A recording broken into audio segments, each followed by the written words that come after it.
10, 9, 8, 7, 6, 5, 4, 3, 2, Manchester 1, United have 0. reached the promised land. Yes, good morning, everybody. I'm back. I'm feeling chirpy after Monday off, following a pretty big weekend of birthday celebrations. I do want to apologize. Sometimes I come on here and apologize way too fast, but I think the content's been lacking properly in the last couple of weeks. I've been distracted. I've been living life to the full, if you want to call it that. But I'm back now. I'm back from today onwards, and the content's going to get cranked up, and hopefully, we can start talking about a Champions League quarter-final after tonight's game against Atletico Madrid. Of course, that's the big talking point today. I'm nervous. You're nervous. Everybody's nervous. Woo! But we're here to talk about Old Trafford first, right?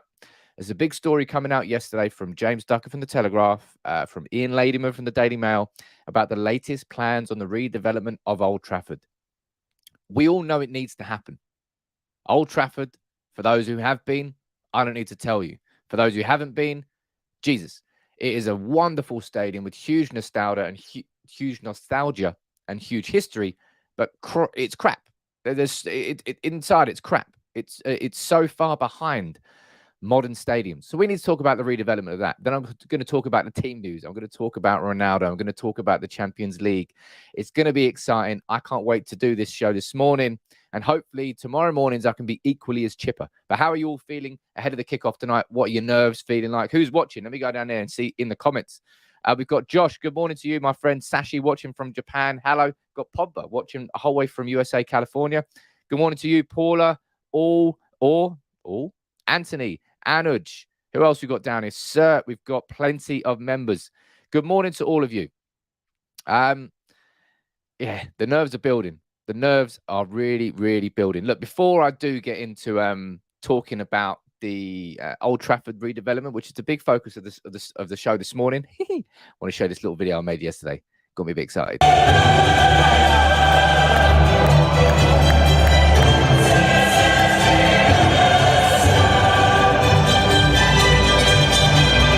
And then Ronaldo! What a goal by Cristiano Ronaldo! Sensational! The greatest marksman in the history of the Champions League with an absolute beauty!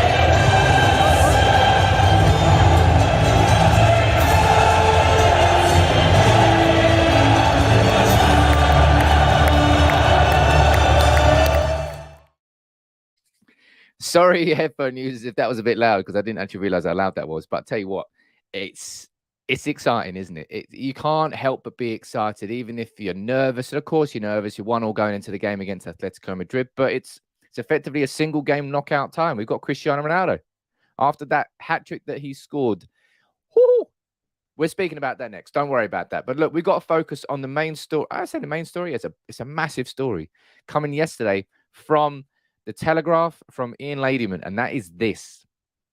Old Trafford could be bulldozed and rebuilt under plans by Manchester United owners, the Glazers.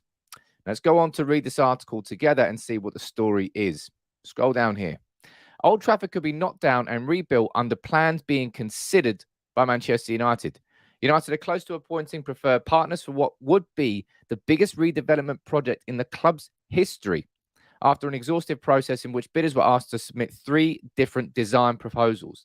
The most ambitious of those options is for a complete rebuild of Old Trafford, right?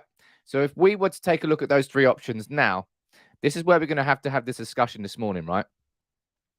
These are the 3 options on the table. Knock down Old Trafford and build a new state-of-the-art stadium in its place.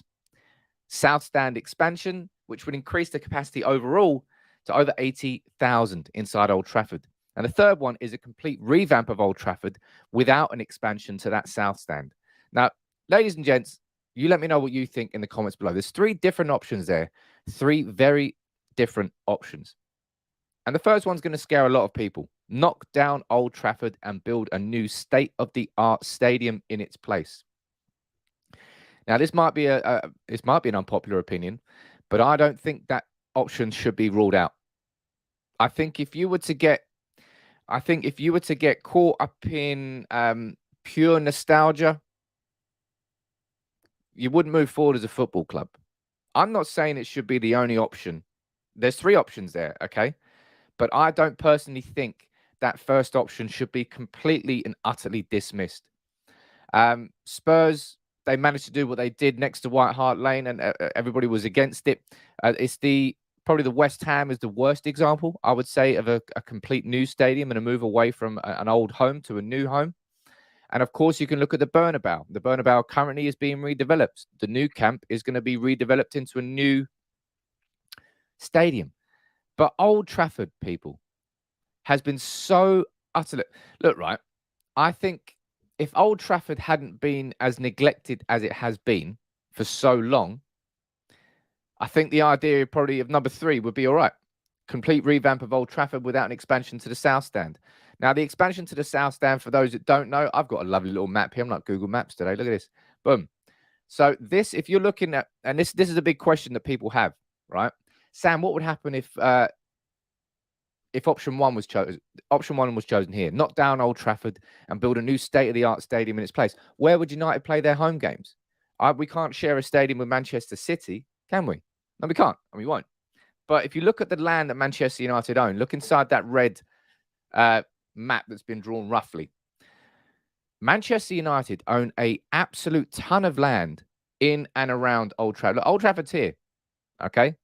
Look at the land inside here that we own. All this industrial area up towards Wharfside. If you go down here, this is where the Old Trafford cricket ground is. So if you're going out, this is Sir Matt Busby Way here, leading up to it. United Trinity's there. That blue thing is where Hotel Football is. The main bridge going back over towards the town is over here. Manchester United could quite easily build a new stadium on the ground near Old Trafford whilst also still playing at Old Trafford. Now, that's a huge task. All of this is a huge task. But when it comes to Manchester United, our facilities fall so far behind all of our rivals now. Liverpool have managed to redevelop Anfield at massive cost, and it's now taken the capacity massively up in Anfield. City have obviously, they got their new stadium. You look at Spurs, they've got an entirely new stadium. Arsenal, obviously they done the Emirates quite a few years ago, moved away from Highbury. Probably us and Chelsea, 2 woefully under-equipped stadiums by comparisons of our rivals in the modern game. But this is a huge question, and Woodsy's right to ask that in the comments, right? How does this affect the spend on the team? And that is a huge question, because where would this money come from? And we know where that money would come from. It would come from a loan, right? Because if you look at what happened with Spurs, Spurs don't have £1 billion to spare. No, they borrowed that billion. Would the Glazers put their money in? That's a rhetorical question. You know that we would borrow that money. It definitely wouldn't be called Old Trafford anymore. It would be those stadium rights, naming rights would be sold. But that wouldn't stop me. Okay, I'll let you know in the comments, right? You've got a choice here. You can stay inside Old Trafford because it's called Old Trafford, or would you rather move next door to a new stadium that's like 95,000 capacity that's called, I don't fucking know, the Chevrolet Arena? Or would that stop you doing it? I don't think... Nostalgia's great and all that, but I tell you what, I want United to be winning trophies again. That's more important to me than nostalgia. I want new memories. I don't want to hold on to the old memories. Let me go down here. Paul is saying here, going by the people who go to Old Trafford regularly, it's just not fit for purpose. Look, I'm not going to say that I'm one of those people that go to Old Trafford regularly. Old Trafford for me lost. I personally, as a United fan, I enjoy going to away games far more than I enjoy going to Old Trafford. Now, that's a bit different because obviously I live down south anyway. So for me, going to Old Trafford's a bit of an away day. It's like, getting to a train station, getting to London, on the train. It's an away day trip. For those that live in Manchester, it's a very, very different thing. Somebody who's only half an hour away from it. It's a home. It's wonderful, but it's so not... I mean, it is fit for purpose, but it's just been so appreciated by the Glazers. It's been so neglected for so long that we're at a situation now. So like the idea there of going, look, if you're going towards the South Stand expansion to 80,000 plus capacity, that's been a conversation that has been in and around for so long, right? And it's never been able to be done because the south stand that he backs onto a railway, there's been issues with that. And the roof is a massive issue. The roof is such a huge problem. Roof's leaking left, right, and centre. The amount of money that would be required to do a complete revamp of Old Trafford without an expansion to the south stand, you kind of may as well build a new stadium. That's how much it would cost. But again, if you're looking at right now, raw material prices, everything, the price of this project would be absolutely astronomical. Let me see what you think in the comments down here. Jeff, what are you saying? Said, I'm torn about it. It needs a massive revamp, or a rebuild. I'd rather see that money spent on the team. And I suppose that's the that's the big fear and the fair fear that Manchester United fans should all have about the idea of a new stadium. Because if you look at what Arsenal did when they moved to the Emirates, Arsenal moved away from Highbury, their long-term home. They moved to a shiny new stadium, 60,000, great stadium. And obviously they're growing into it now. But they didn't spend for a long, long time. They went through a massive period of austerity because they were spending everything on that stadium. And it coincided massively with Arsenal's huge decline that happened under Wenger. You look at Spurs right now. Spurs have got Conte in, but then they won't be spending big money on players for a long time because they've got such a huge debt. You look at who else? Liverpool have been able to sort of navigate the way through it because they're successful at the same time. City, the same thing applies to them. Manchester United, if we were to really invest in one of those three options there, not down Old Trafford, South Stand expansion, or a complete revamp without the expansion, you're talking upwards of anywhere between 400 million and a billion, if not a little bit more. And if we did that, would we really sign players? I don't think we would. I think we all know that as well. And it's why it's what happens when you're kind of like stuck between a rock and a hard place, because you know you need that expansion to take the club forward. But at the same time, can you really afford to do it? I don't know.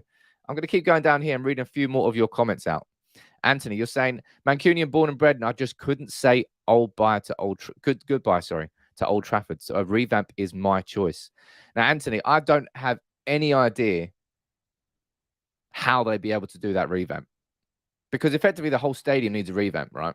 Anybody who's been to Old Trafford in the last few years, you know how bad the facilities are. The concourses, they're just not fit for purpose.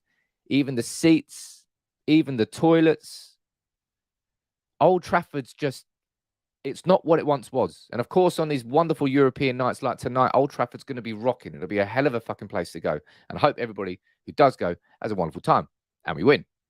But when you compare our facilities to other clubs now, we just fall behind. It's what happened with City and City's academy. When they brought out their new academy, they spent so much on United and Carrington, just sort of like it looked pale in comparison. Now, we've sort of invested in that over the last few years. We're starting to improve in those facilities. And you can see that now in the recruitment that we're doing. We're bringing in excellent youngsters again, hence why we're now in the FA Youth Cup final for the first time since 2011. No coincidence.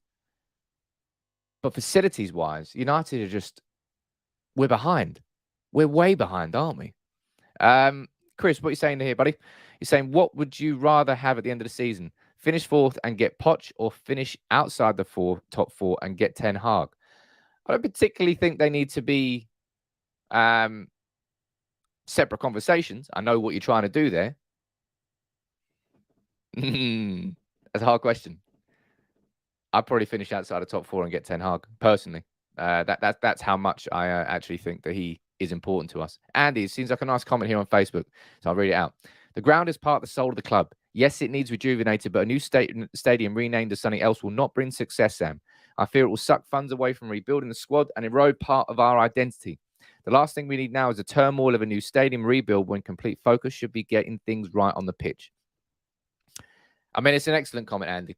And I'm not sure there's any part of that I disagree with.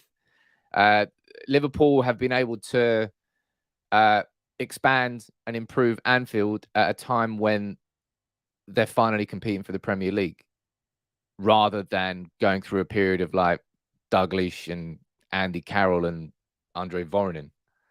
They timed that well. So you're completely right in saying that if Manchester United are focusing so much on this rebuild on the pitch, can we really focus on a proper rebuild literally off the pitch and rebuild the actual pitch at the same time as it? Yeah, maybe it'll be a case of like trying to juggle and trying to do too many things at once. But I tell you what, it's such it's a question that's been hanging over Manchester United's head for so long. So long. I'll be honest. I'll be completely honest here. And if I'm looking at these three options, I don't know what my gut is telling me. My gut is telling me the South Stand expansion was probably going to be the best place to start. But that's been the case for a long time. As I said, that railway poses the problem. Otherwise, this South Stand expansion would have happened a long time ago. I'd love to see Manchester United do a complete revamp inside Old Trafford without having to demolish a stadium, but it would cost so much money to do that. So much. But I'd almost think that, really, what's the point? Why wouldn't you just build a new stadium? And as I said, when you're looking at the land that Manchester United own a significant amount of land in and around Old Trafford. The idea that we couldn't build a new stadium while still playing at Old Trafford is wrong. We could. Absolutely. We've got the land for it. We could just move Old Trafford like half a mile down the road and build a new one. New Trafford. I mean, it wouldn't be called New Trafford, would it? Let's go down here. You need permission from Northern Rail, says Gary. Yeah, I mean, it's going to be the big issue. Hey, look, and Manchester United have looked at this South Stand expansion for a long time. I personally think if that was ever really going to be an option, it would have already happened. We would have already expanded the South Stand. It would already be two tiers. Yeah, but it's not. It isn't. I'm not sure it ever will be. That's my own opinion on that one. Anthony, you're saying it's a football stadium, not a spa hotel. What's wrong with a bit of grit at the toilets? Are we still going to smell like piss or new or not? That's not really the point I'm getting at, Anthony, but I understand there. You know, it isn't a spa hotel. It doesn't have to be flashy and wonderful and new and shiny, but it also at the same time shouldn't be run down, dripping, stinking, and stuck 40 years ago. That's where the idea of a revamp, I like the idea of a revamp, but I think that Manchester United, if Manchester United and the owners and the Glazers hadn't neglected Old Trafford since they bought us in 2005, if in those nearly 20 years now since they bought the club, if they had incrementally invested 5, 10, 15, 20 million on improving certain sections, as the years have gone on, we wouldn't be stuck in this situation, right? We wouldn't be stuck in a situation at all. The idea of a revamp wouldn't be as major because the problems and the holes wouldn't be as gaping, but they are. And that's why the idea of a revamp, I'm not sure it's even possible now. They've neglected it for that long. Let's go down here and read a few more of your comments before we move on to the Champions League. Don't know why I did that. Michael Dodds, a new stadium would either be called the Glazers Stadium or naming rights to the highest bidder to put money back in the Glazers' pockets. Imagine going to a Coca-Cola stadium. Look, I know there's so much romance associated with it. But the fact that it's the way that I know that you can disagree with it and I know that you can hate it, but that's what modern football is. It's the way that modern football has gone. And if Manchester United could fund 200, 300, 400 million pounds worth of that new stadium rather than leveraging debt on the club, you're damn right I'll go to the Coca-Cola stadium. Hate me for saying that. I'd rather it still be called Old Trafford. I'd rather Old Trafford was a perfect, shining example of a stadium. And I wish that 76,000 seat capacity never needed to change and that the facilities represented our club, but they do not. The club, the stadium is run down to fuck. All right. And look, if selling the stadium rights means that my club is not going to be leveraged with another 300 million pounds worth of debt, you are damn right that I would be happy to walk into whatever they want to call it. Well, within reason. It is what it is. Asan, you're saying, Sam, don't trust the Glazers. They'll go for the cheapest option than sell the name. They will go for the cheapest option. But as I said, at the same time, if they go for the cheapest option and they take out less debt, that helps United. Go down here. They're just going to distract us from the real issue, says Alex King. And what are you saying there? There's a comment that flew out that Yet another example of a lack of forward planning. Had they even had half a clue, they could have redeveloped the stadium during the pandemic when fans were not allowed in anyway. Well, they weren't exactly going to be spending hundreds of millions at the same time as the match day revenues have disappeared. But I get your logic there. I get your logic. Look, I'll tell you what. This is going to be an ongoing debate among United fans, and I'm going to be doing separate videos on this. These are the sorts of videos that I definitely want to do some proper research into. I want to know what could actually happen if Manchester United knocked Old Trafford down. What would that actually look like? Where would we actually play? What would a South Stand expansion look like? Why is that such a difficult process? Why hasn't that happened already? We all know it's to do with the railway. But in the goodness of time, I'm definitely going to be... look, after this game against Atletico tonight, we've got 2 weeks. A little teaser for you all. So many of you really enjoyed the videos that I did during the international break before Solskjaer got sacked. When I took a look into Ralph Rangnick, took a look into Brendan Rodgers, took a look into Zinedine Zidane and the tactics that they had and who they are.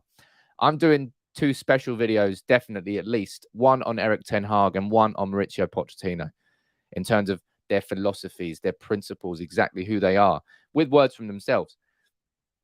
I'm going to be doing those. So make sure you check those out. And I'm going to be doing videos like this, more research videos, the ones that are, for me, are at the core of United People's TV. I love doing the, for me now, there's 2 things at the core of United People's TV. Number one is, no, it's a spoiler, not a teaser. You're right, Takeoff. Number one is these live videos. I love doing these interactive videos now. They're right at the core of United People's TV. But number 2 is those more in-depth, longer research videos that take a little bit more time. And if anybody would love to get involved and help with those, genuinely, I would love to get some help with them because they do take quite a long time. And I do want to sort of expand United People's TV. But I tell you what, we're 20 minutes in, and you're damn right we're about to talk about the Champions League. And you're damn right I'm going to put this video on again. Let's get excited.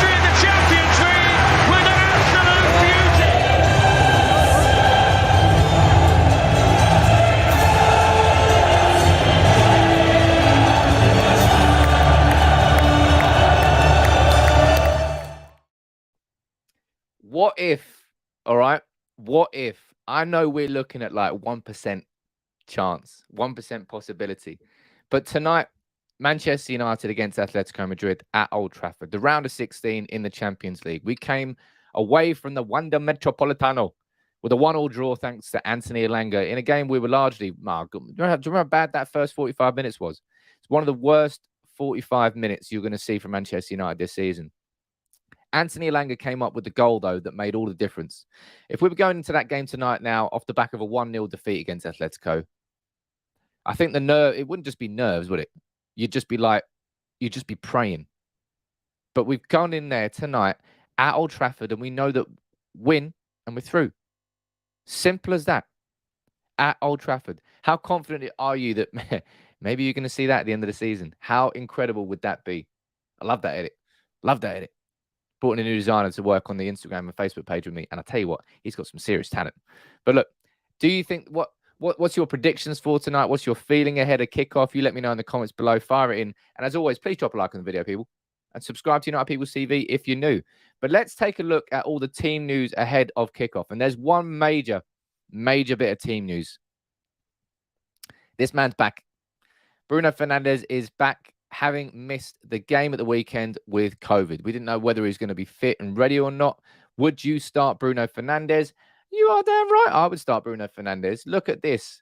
In the Champions League this year, 6 matches, 7 assists. An assist or a goal every 64 minutes so far in the Champions League this year. Bruno Fernandes has got an assist in every single Champions League game he has played this season. Every single one. Imagine people saying that he's not one of the most important players in our team. Seriously. Or you're asking whether Maguire's unavailable. I believe Maguire's completely and utterly available. And I probably believe that Maguire will start tonight. Somebody else who is available, and that is Paul Pogba. Now, Paul Pogba, let's be honest, a bit like Bruno Fernandes, got taken apart really in that game against Atletico Madrid. I think it was Condopia, and just the way that Atletico Madrid played, they squeezed the space out of our midfield, didn't they? Really squeezed the space. Correa was dropping back and pressing with Joao Felix. Condopia was pressing upwards with Hector Herrera. Just the way that Atletico Madrid played stifled our midfield massively. I'll be completely honest, Paul Pogba's on the bench for me tonight. I'm going to run through my team in a second now. Let's run through any more team news we've got from Atletico Madrid. So you've got Cunha, Lemar, and Vizalgo Was all left out of the team due to injuries. Jimenez and Condopia both travelled. Late fitness tests for both of them. Griezmann and Felix expected as the starting forwards tonight. So no Correa either. Does that mean he's missing? No, he's not missing. Where's Correa? Is he on the bench? Yeah, he's on the bench. But look, what's your prediction for tonight, eh? And you're saying that as long as Pastor Fred plays, we will be all right. And Fred was phenomenal, absolutely phenomenal at the weekend. But if I was going to run through my predicted team, sod it, let's do this now, and then we'll move on to the comments from Ralph Ragnick. If you watched my video yesterday, which of course you did, what else are you going to be doing on a lovely Monday? This is the team that I selected. I've gone for remember, this is my predicted 11. This isn't necessarily who I would start if I was Ralph Ragnick, but this is my predicted 11. I think we're going to see Tellez starting at left back, and the fact that Tellez was in the press conference ahead of the game pretty much guarantees he's going to start. I think. Has it ever really been a situation where a player alongside a manager in a press conference hasn't started? It'd be a bit weird if it did. Tellez to start there, and I've gone for Diogo Dalot down here. Now, he's going to have a head of a night because of this guy. In my predicted 11, I highlighted two players who I felt were really key to Atletico Madrid in the first leg, and that was Lodi and that was Condopia. His overlaps down the left-hand side were ridiculous. I think it was his cross in for Joao Felix in the 7th minute, and Condopia really showed what a proper number 6 can do. Physical, powerful, dominant, winning the ball back constantly, gave no space to either of our number 8s in these roles. And Manchester United struggled because of how good Condopia played. Hopefully, he didn't start tonight. Ben Winton, nice to see you down there, buddy. Nice to see you joining as a member.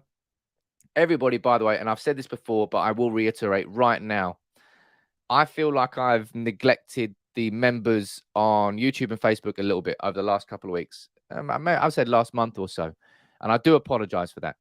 I really am going to start cranking up the content. I'm going to start bringing some more members-only content for all you guys and girls on Facebook and on YouTube. A little bit closer, some Q&As, some more informal chats. I promise that the memberships are going to bring more out. It's your way of continuing to support the channel. But I appreciate that. And as I said, I'm looking forward to bringing more out. But I would say the biggest question that we've got inside this team here tonight, of course, it relies around the midfield. And as I said, I'm leaving Paul Pogba out of it. I've gone for a midfield 3 of McTominay, Fred, or Bruno. And if he's deemed completely fit to start, would you start Matic? Honestly, you let me know in the comments below. Your opinion on Matic. Of course, he started against Spurs. Was he important? You're damn right he was important. Do you think that Matic should be starting tonight if he's completely fit? Let's go up. Strasbourg, nice to see you there, buddy. Ben, you did send me a tweet, and I will reply to that, my friend. I saw you. I think it was a DM last week. I will reply to that, buddy. Don't worry about that. And Strasbourg, nice to see you there. Strasbourg, nice place. Never been to Strasbourg, but I will reply to that, my buddy. Don't worry about that. Anybody, as I always do say, anybody who wants to speak to me, who wants any help, my DMs are always open. Or you would play Matic if he was fit. Now, of course, I mean, I kind of joke about Matic being 95, but he's only 33. And if you're looking at what Sergio Busquets is still doing, if you're looking at what Luka Modric just did in the Champions League the other week at 36, there should be no reason why Matic can't play a couple of games.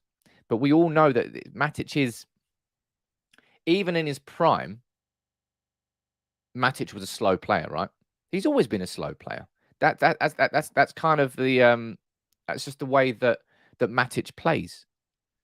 So the fact that he's lost a couple of, it's more the fact that we're playing Atletico Madrid, right? They play with such intensity that I think Matic would struggle. Hey, Strasbourg, that's a really nice comment there. A really nice super chat. Thank you very much for that, buddy. It's an awesome channel, mate. not United fan, but your videos are very informative and you're a fantastic presenter. That really big up to you, Strasbourg. It's nice to get a bit of positive feedback. Because I tell you what, there's plenty of negative feedback. If you ever make a mistake online, people let you know. They let you know straight away.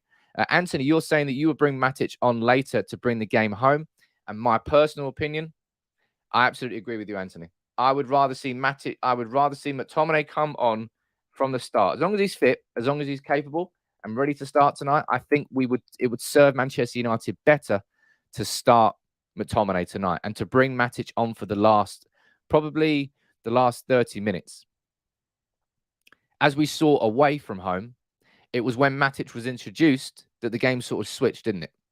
Matic came on, Wan-Bissaka came on. Was it Shaw? I'm pretty sure he made 2 fullback subs and everyone was like, oh, what's he doing? Oh, okay, it changed the game. Hey, brilliant. Elanga came on and obviously scored the winner, the equaliser, sorry.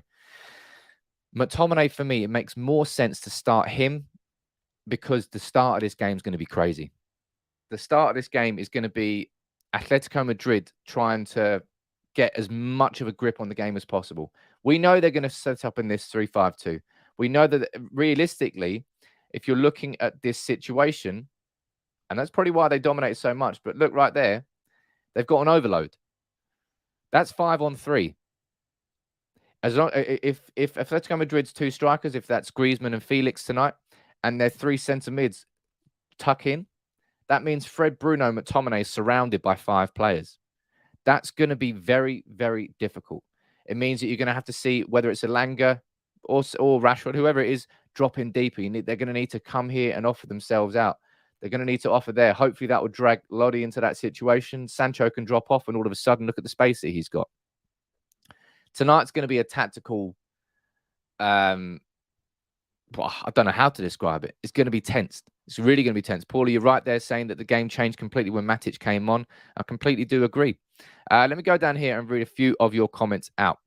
Matic will be better when the Atletico players are gassed. I completely agree with you, Baz. I think that Matic would have more of an impact in the last 30 than he would in the first 60. If you're looking at the way the game's going. And remember, by the way, ladies and gents, there's every chance that tonight goes to extra time. Every chance this game goes to extra time. Currently, it's 1-1. Going into the game, no goals are scored. We're flying to extra time. And you've really got to think about energy levels and performances. The good thing is, right, there's no game for Manchester United after this for like 2 weeks. These players can gas themselves out. These players can give 150% tonight because we've got time to rest, recuperate, and recover after it. Ben Winter with a nice little question there. If you could sign any Atletico Madrid player, who would you sign? I don't know off the top of my head. I thought that Lodi was so impressive that I would probably throw him into it. I suppose Kondogbia, right? Because of how good we saw he was and how much we know we need that player. Because you could sign Wow Felix, cool. But would he really change Manchester United's fortunes? I'm not really sure he would. Let's have a look. Take off. You're saying, Sam, will Suarez and Griezmann start tonight with a 3-5-2? Well, apparently we're looking at Felix and Griezmann. I'll be surprised if Simeone dropped Felix after the first game. I think he was man of the match. He played very well anyway. Or you're saying Matic is a better passer going forward than McSauce. Yeah, I think he is. But Tomine is not incapable of doing it, but under pressure, I would say Matic is better. And this is going to be a game where there's a lot of pressure. Terry, you're saying, hang on, where are they going to build this stadium? Explain more. As I explained at the start of the video, buddy, Manchester United do own a lot of land. If I was to go back here and show you this is roughly the land that Manchester United own in and around Old Trafford. I'm going to be doing separate videos on this. I think I'll do one during this break that we're going to have. Because when it comes to the break away from football, it gives you the opportunity to take your vision a little bit longer, if you know what I mean. Longer vision, whatever you want to call it. And you don't have to keep your head down and just focus on the football. You can talk about the bigger plans. Of course, we're going to be speaking about managers and new managers. Terry, you're disagreeing with me, saying they don't own that land. Well, they certainly own more than just the land of Old Trafford. That's for sure. But if we look at here, in terms of what Ralph Rangnick's been saying ahead of the game tonight, this is what our manager's saying, right? He's saying it's a 50-50 situation. As I said after the game at Atletico, it will be the little details that make the difference. So we have to be focused and aware of what we have to do and shouldn't do against them. And that really is spot on, because Manchester United, we have to be first to the second balls tonight. If we're looking at that first half against Atletico, probably as a collective team, it's one of the worst 45 minutes that we've had. Two big reasons tactically for that: playing Victor Lindelof at right back and playing Fred as a number 6. And then because Bruno and Pogba were squeezed out, they just had pure dominance of that midfield, and Lodi was causing all sorts of problems down down our right-hand side. And that's where the goal came from, with Joao Felix's header from the cross from Lodi. The 50-50 situation is key tonight. We know that Atletico will always be up for that 50-50. Up for that 50-50. And we have to be tonight. We simply weren't in that first leg against Atletico in the first 45. And ultimately, we weren't really until Matic came on and we made fullback substitutions and we started to get a bit more control of the game. We have to do it from the first whistle tonight, because we're at home. We're at Old Trafford. And as we saw against Spurs, right, that Old Trafford crowd can make a difference. It really, really can. Ronaldo, this is a fun fact and a fun stat. Ronaldo is the first player in Manchester United's history in the Premier League to give us the lead 3 times in one game. 1-0, 2-1, and 3-2. And ultimately, we won 3-2. But I'm nervous for tonight. I'm really, really nervous for tonight. Let's go down here and see what you're saying in the comments. It's time for Old Trafford to go, says Ceramics. Hey, look, I don't know. Someone spotted it there, by the way. CR7's up there. The CR7 shirt is there as well. Woohoo! I'm going full Ronaldo hype tonight. Attic, you're saying, if Tuchel is interested in Manchester United's job, will you sign him, Sam? I'll be honest, I recorded a separate video with my opinion on the Tuchel situation to go out on Sunday, but I was so hungover that I couldn't put it out. So I've still got that video. I'll probably put it out during the next couple of weeks. But look, what else is what other talking points we got? Well, there's plenty of talking points. There's still lots of talking points. Connor, you're saying play a diamond with Matic and McSauce and Fred and Bruno ahead of him. I don't think we'll use that tonight. I think we'll probably need a little bit of width when you play against Atletico Madrid. If we were to go back over here, looking at the tactics board, a width is going to be a massive outlet for Manchester United tonight, because it's likely thing is you're going to see these 3 centre-backs probably tucking in a little bit, maybe not as tight as that, but you're definitely going to see spaces here and spaces there. And they're going to be some of Manchester United's main outlet balls. So the idea that we're playing a 4, you're saying like a 4 like that, and then probably bringing these 2 up here. You're effectively relying on Tellez and Dalot to be your width, and they're not going to do that because they're playing with wing-backs. So we're not going to lose our full-backs, are we? We're going to need the width of Sancho and Elanga or Rashford. They are going to have to be good tonight, because they're going to release the pressure on Manchester United. The pressure releases are going to come down here. If we want to get the ball in these situations as much as possible, that's where Manchester United are going to have the overloads tonight. That's where Manchester United are going to have some success. And of course, if we can get the balls into this man, imagine seeing him towering a header in the 85th minute. Woohoo! Yes, please. Cristiano Ronaldo. Can't rule him out. You cannot rule him out. And I'm pulling up that edit again. Where is that bad boy? Oh, wrong one. What about this one? Oh, baby. Come on. If that doesn't fill you with excitement, I don't know what is. Have I lost my marbles? Maybe. I'm not sure I've ever had marbles. But I tell you what, it's exciting. It doesn't matter what happens. Even if you've got you're full of nerves, and we're all full of nerves. We're all complete bags of nerves. It's the Champions League. The beauty of it is that at the end of the game, you're either knocked out or you're through to the next round. And that knife edge is what makes European football so special and so exciting. But what's your prediction for tonight? You let me know in the comments below. I'll read a few of your predictions out, and I'll give mine at the end of the video as well. But let's move on to another couple of talking points, because that's what we do here on United People's TV. We do talking points. Before I do move on, please, if you would consider, drop a like on the video. It really does help United People's TV and show YouTube that some of you actually do like the videos.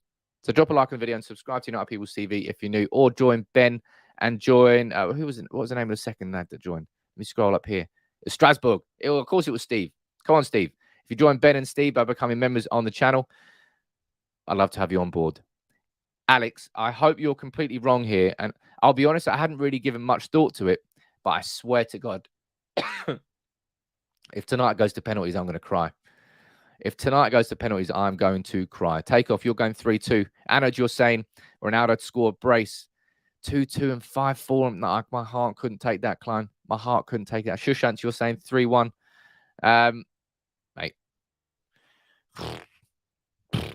I couldn't take penalties. Not after Villarreal and Middlesbrough. I can't take penalty shootouts anymore. Really, really can't. Cheers, John. A very belated happy birthday, Sam. Hope you had a great time. I'm sure Saturday's results would help. Thank you very much, John. Look, it did. I had a great birthday weekend. No penalties tonight, though, please. Seriously. No penalties. No penalties. No penalties. I mean, if we win them, no, actually, no, just no penalties. I don't want that. I don't want that. But look, moving on here.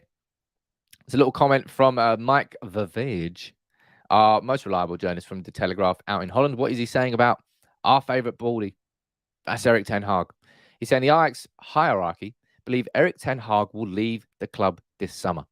Ten Hag didn't have much say on Klaas-Jan Huntelaar's return to the club in the technical area. He was only informed of it, which could be a sign that he will be leaving in the summer.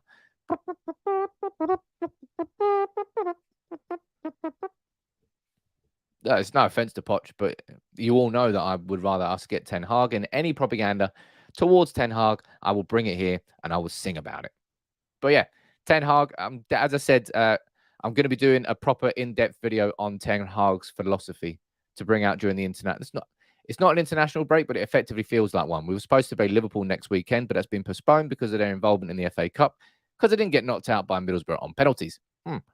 So I'll be doing a couple of videos like that. Come on, Ten Hag, says Anthony. Yes, please. And Takeoff, you're not wrong. Poch will also leave. Both of them are going to be on their knees for the United. Maybe not on their knees for the United job, but both of them will definitely want that Manchester United job. That's for sure. Ben, what are you saying here, buddy? What could we do to compete with Man City? Because apparently a deal with them for Haaland is close. I personally think we're going to get outpriced from that Haaland deal in the same way that I personally think we're going to get outpriced for anything to do with Harry Kane. Obviously, Manchester United need a new striker this summer. But Ben, what we need to do this summer as a football club is, look, on paper, if everything was going to go great with Manchester United and was working perfectly and we're a club in our prime, I think we could talk about Haaland and bringing him in. I don't think we can. I don't think we should. And I think we'd probably be wasting our time to do so. I think what Manchester United need to do is look away from Harry Kane, look away from Erling Haaland, and do our jobs properly. Now is not the summer to be focusing on who the easy targets. Basically, if Ed Woodward was a scout and you told him to go and get a striker, he'd come back and the two names on his list would be Erling Haaland and Harry Kane. You do not need a scouting department to say that Erling Haaland and Harry Kane will be excellent signings. But you do need a scouting department to find that striker below, whether it's Christopher Nkunku. I know that he's highly rated. You've got Darwin Núñez from Benfica. There are quite a few strikers in and around Europe who we could buy from between 30 and 50 million pounds that will make a huge difference to this club. And given the fact that a striker, in my opinion, still does not remain our main priority, and that priority should be a central midfielder, United got a lot to do this summer. A lot to do. In my opinion, it should be two central midfielders and a striker. That would be not an ideal summer, because if I'm being greedy, I probably want a centre-back. But it probably an ideal summer in reality. Two central midfielders and a striker is what United need. So the idea that we can go out and sign Erling Haaland is pointless. It's absolutely pointless. Now, Gary, I would personally stay the hell away from Lewandowski. Manchester United need to stop with the plugs. Oh, there's a little bit of a leak. Let me just put a plug in it and then just forget about it. Oh, a year later, the plug's still there. We need to bring in we need to bring in 3 signings who are between the ages of like 21 to 25. That's what we need in this squad. I think we've got enough experience now. You can look at Rafa Varane. You can look at David De Gea. You can look at Cristiano Ronaldo. You can look at Nemanja Matic if you really wanted to. I think we need a few younger faces to really bring a new, fresh identity to this Manchester United team. I think there's enough experience in there now that younger players would sort of do okay in it. And that's why I personally think the idea of going after Harry Kane, 100 million plus, going after Erling Haaland, he might only cost 75 million euros, but you know he's going to cost like 500 grand a week in wages. I think these sort of fantasy Galactico type signings, they haven't served Manchester United particularly well over the course of history. And I personally think that we should be moving away from those. There you go. How's that for an answer to a comment? Matic should start, says Dave Jenkins, not McTominay. As I said, look, I'm not going to be upset if either of them, one of them will start. Okay. We know that. I personally think that McTominay should start for the first 60 and bring on Matic for the last 30. I think in terms of game management, that last 30 is going to be more significant. Of course it will be, right? It's where the game is won or lost in the last 30. Well, not a won or lost, but you see the game out. You have to be a different type of player. And I think Matic is far better at that than McTominay. And I don't think either of them are going to last the full 90. So if I'm going to choose which way round it's going, I personally think it should be McTominay starting and Matic coming on to do that game management rather than the other way around. That's what I think anyway. John, you think we need 2 strikers this summer if Ronaldo leaves? I don't think Ronaldo will leave. Personally, I think he'll be here for one more season. I think he'll see it through.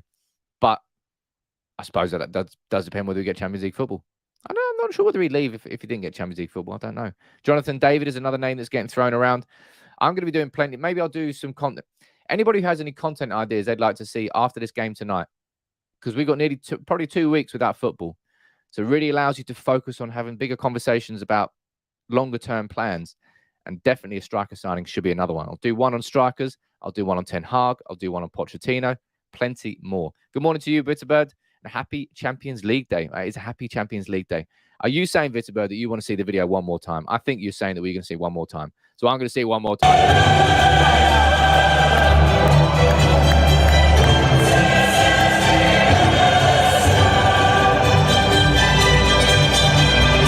And then Ronaldo! What a goal by Cristiano Ronaldo! Sensational! The greatest marksman in the history of the Champions League with an absolute beauty!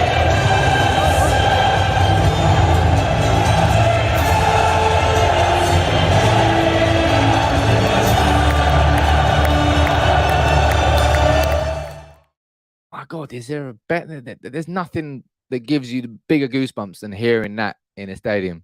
And everybody sounds like an idiot when they're going, "The champion." You can't help it. You just can't help but sing that. Warren, you're saying Sancho's performances have improved in recent weeks. So if United can find exciting young players like Sancho, that would help.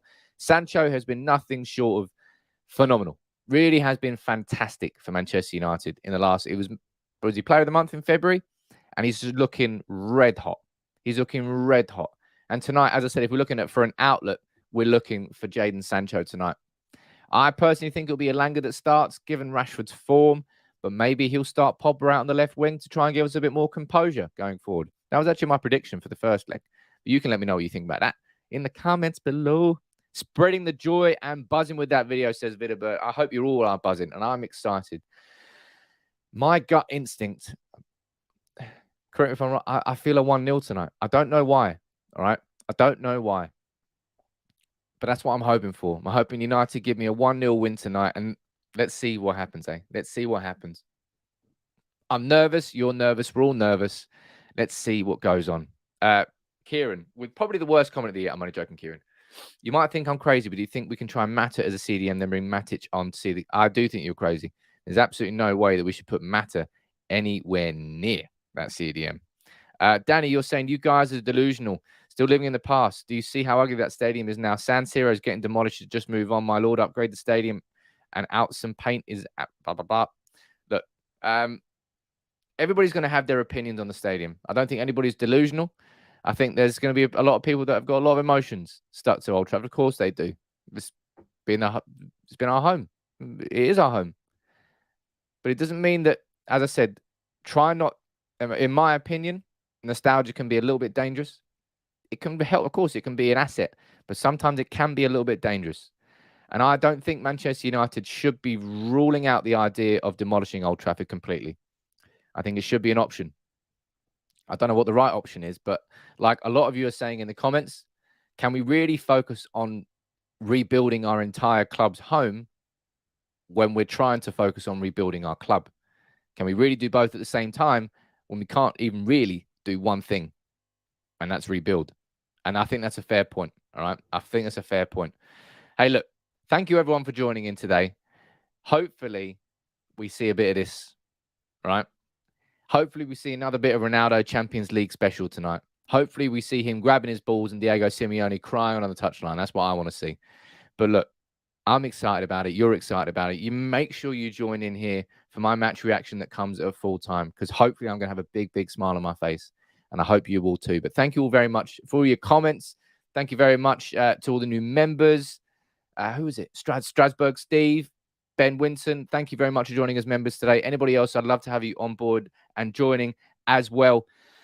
But Champions League tonight, baby. We had a conversation about the Glazers. I'm going to go in a bit more depth. I've got to do a bit more research into this situation because it's a very pertinent topic. But tonight, it's the Champions League. Can we get to the quarterfinals? I hope so. And make sure you join me for Match Reaction. Take it easy, everybody. I'll see you later on today.